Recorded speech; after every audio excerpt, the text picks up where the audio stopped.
Okay, hello everyone. Here I want to provide tutorial on how to remove sites from bookmark in DuckduckGo application on an Android device.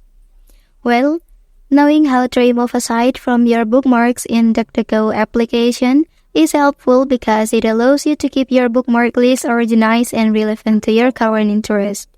It helps streamline your browsing experience by ensuring that your bookmarks only certain sites you actually want to revisit.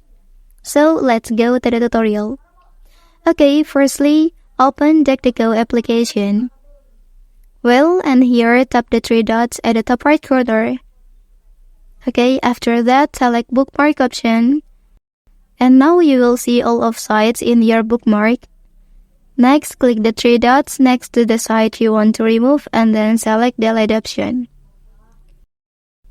Okay, that's the tutorial on how to remove site from bookmark in DuckduckGo application on an Android device.